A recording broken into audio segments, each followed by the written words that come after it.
Good evening and welcome back to Harry's Bar. This is now episode 6 of Stir Crazy.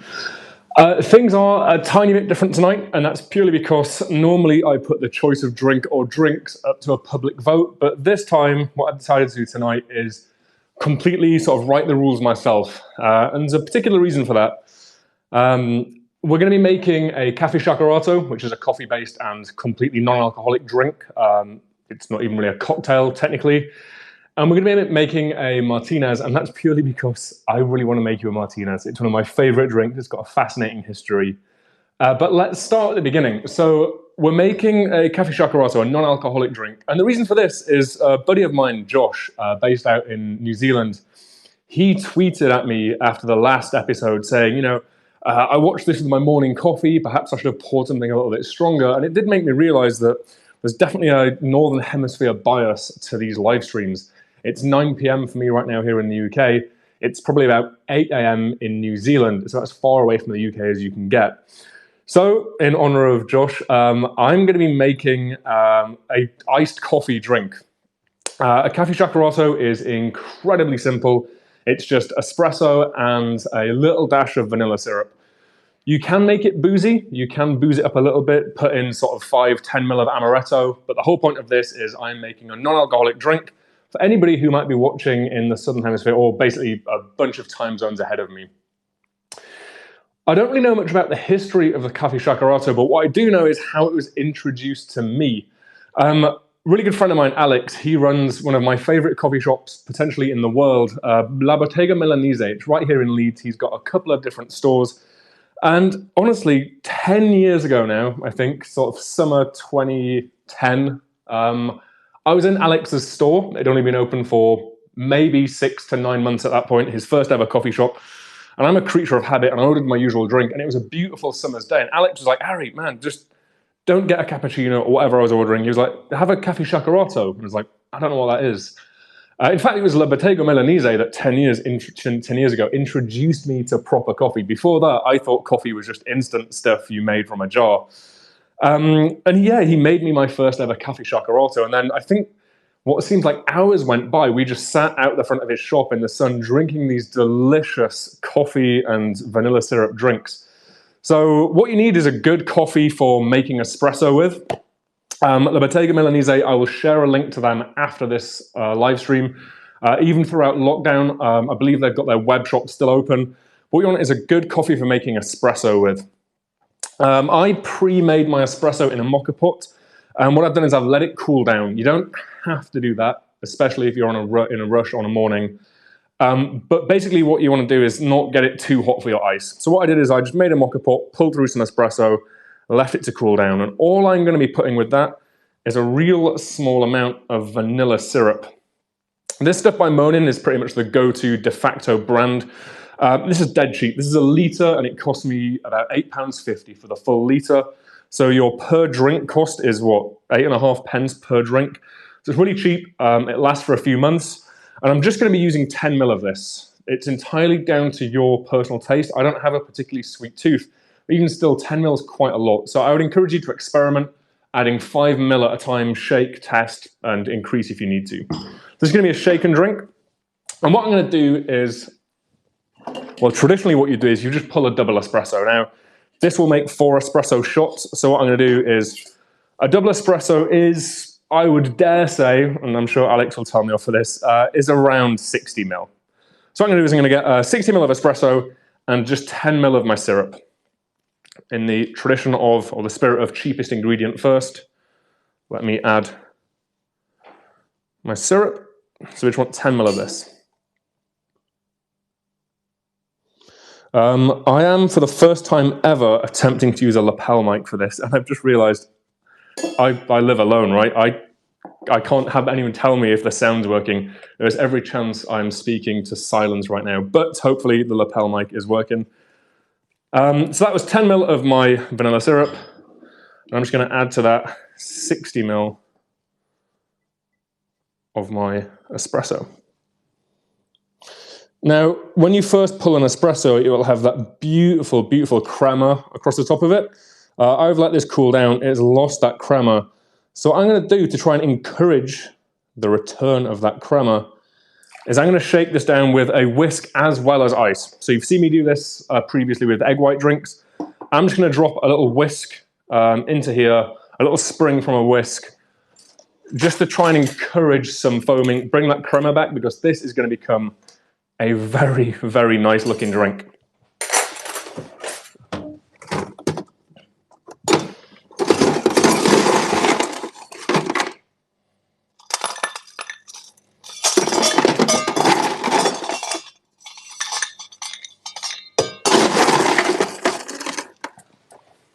So I'm going to serve it over ice, and of course I'm going to shake it over ice as well.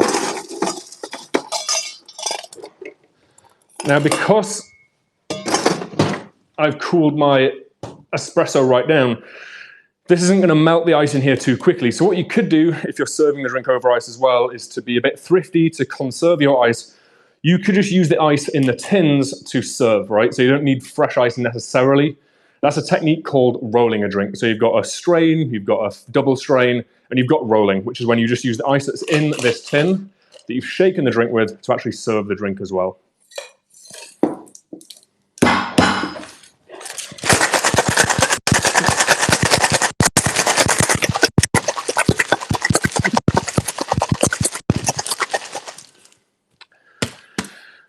Because I'm about to serve this drink over ice, I don't need to worry too much about fine straining the ice shards back out of it.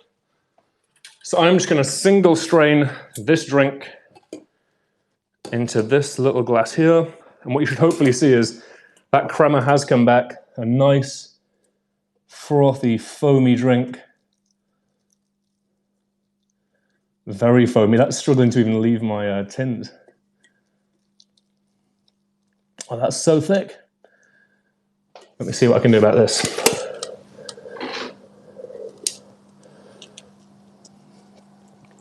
So because this is only a double espresso's worth of drink, it's not actually going to go that far. So what we struggle to do is find a glass really that small. But, oh, that is so thick. There's not much we can do about that. I could have, or maybe should have, just rolled this drink and served it straight with the ice it was built with. But that said, that's all there is to it. Really small amount of vanilla syrup and a double shot of espresso. Shake it over ice, serve it over ice. Hopefully you can see that real beautiful, creamy, refreshing. This is my go-to summer coffee drink. So I guess thanks Alex for introducing me to this, like I say, about 10 years ago. And yeah, it's 9 p.m. I guess I'm not going to sleep tonight. In fact, no, my next drink should take the edge off the caffeine. Ah, remarkable. So I would encourage you, if you like sort of frozen coffees, the Caffè Shakerato is the one to try. I'm going to rinse this down real quick, tidy up, check my audio situation. I'm going to come back and I'm going to talk to you all about the Martinez. Back in 1 second.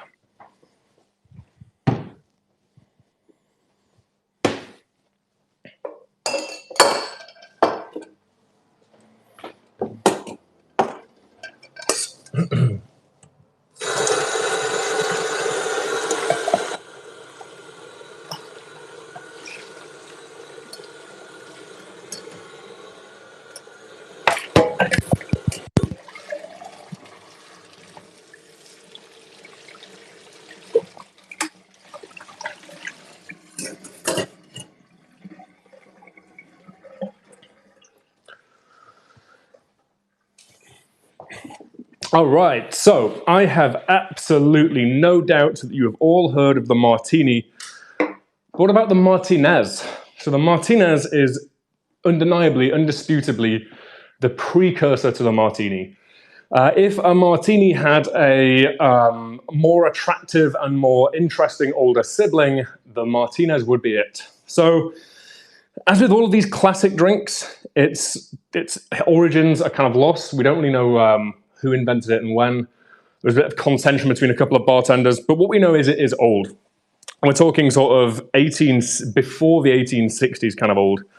So it's one of the originals, an original very, very classic cocktail. Like a Martini, it has gin as the base, but a recipe in 1884 refer to this drink as simply a gin Manhattan, which I think does the drink a disservice, but it's kind of there, right? It's a very similar drink. It's basically a spirit, a little bit of maraschino, and your sweet vermouth. But that betrays the drink for me. A Martinez is a drink in its own right. So to just consign it to the B side of a Manhattan doesn't really feel right for me.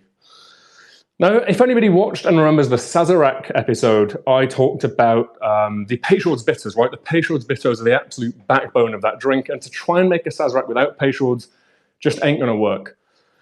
Now, fascinating story when it comes to the Martinez.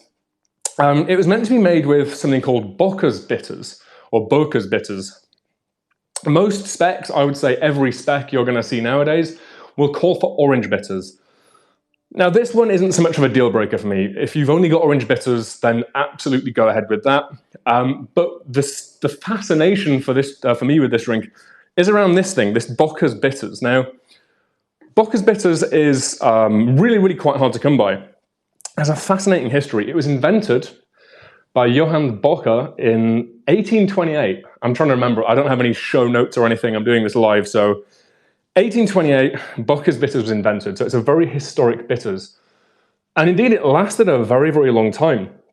In 1862, nearly every single mention of bitters in Jerry Thomas's Mixed Drinks book was referring to Bocca's. It was that ubiquitous back in the late 1800s that every single instance of bitters in Jerry Thomas's book was referencing Bocca's bitters. The Bocca's Bitters Company was dealt a bit of a blow in 1906 when the Food Safety Act was passed, and they must have been doing something pretty wrong because for them it was bad for business.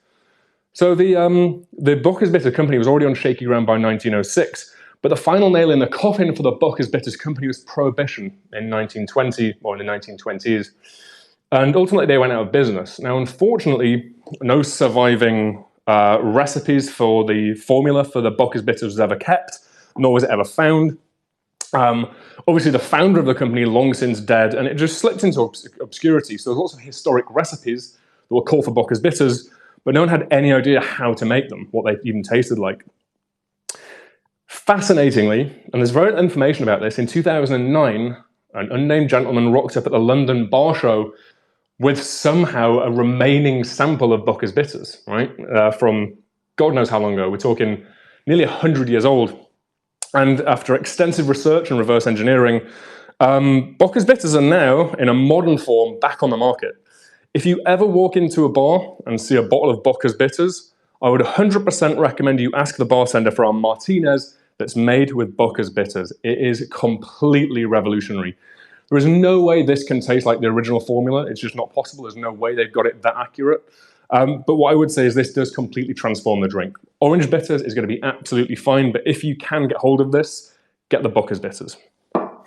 With that, we're going to put some maraschino cherry liqueur and also some Kirsch cherry brandy, sweet vermouth, and some gin. So let's get this thing built.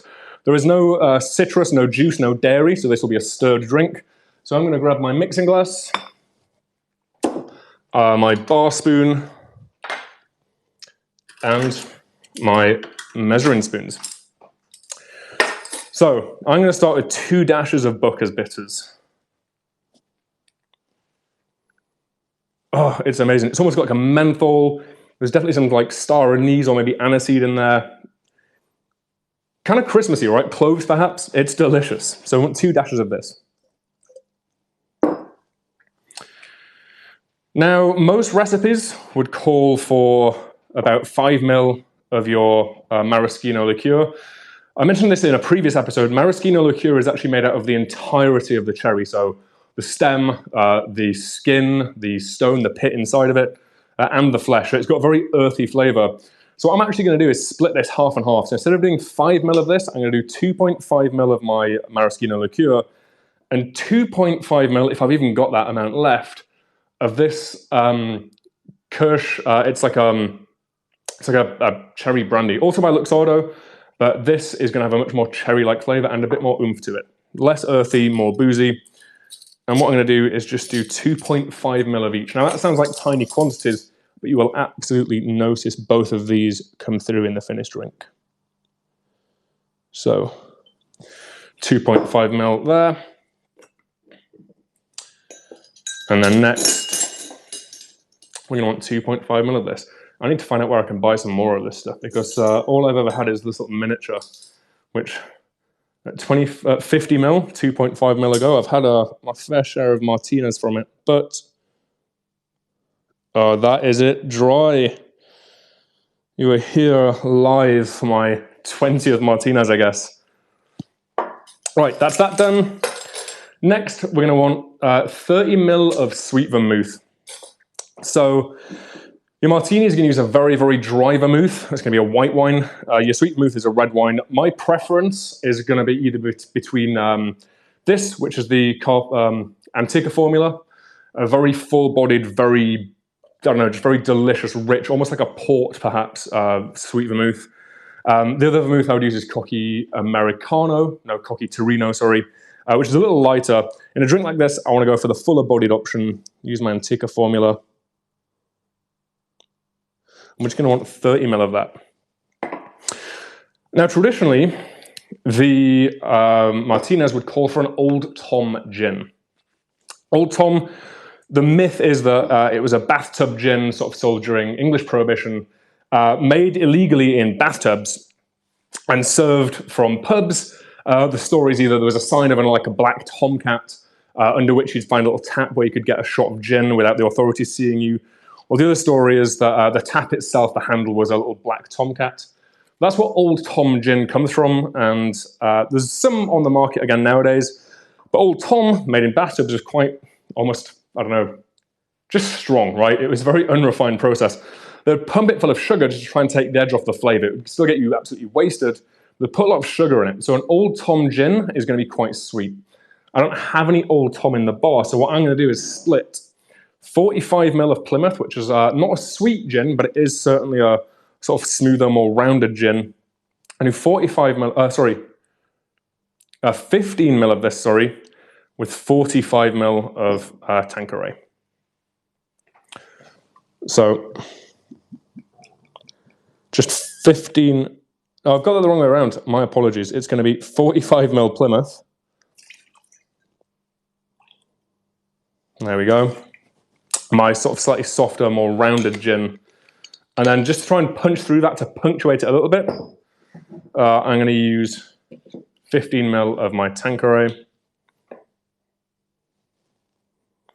going to give this a good old stir, and I'm going to serve it straight up. So no ice, in a cocktail glass with a lemon twist. All right, so let's get this thing stirred down.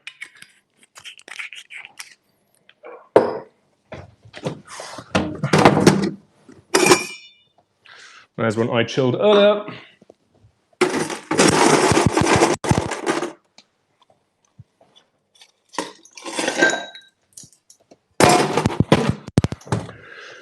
So again, the Bocca's bitters in this, for me, they do completely make the drink, but they are non-essential. So the best or easiest thing to replace them with would be orange bitters of any kind.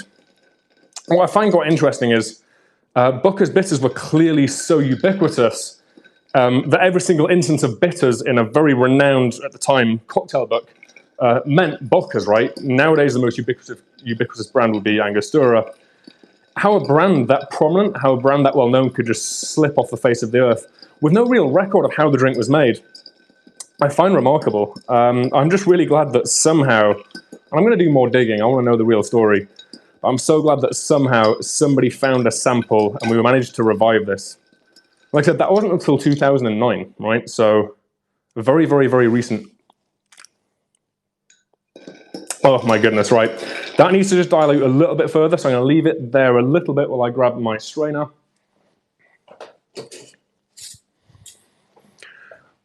So what you end up getting with this drink is, what you end up getting is, I don't know, like orange peel kind of vibes. The kind of, the fortification of this, this vermouth lends itself well to kind of clovey, orangey drinks. The Bocca's bitters also lend that quite well. And it just almost gives you a taste of almost like quite a bitter, pithy orange marmalade, perhaps. I'm going to serve this Just straight up like that. Beautiful glassy finish on that drink. This is exactly why you stir these kind of drinks and don't shake them, because it gives you a beautiful glassy finish on the top of that drink. And then I'm just going to finish this off with a lemon twist.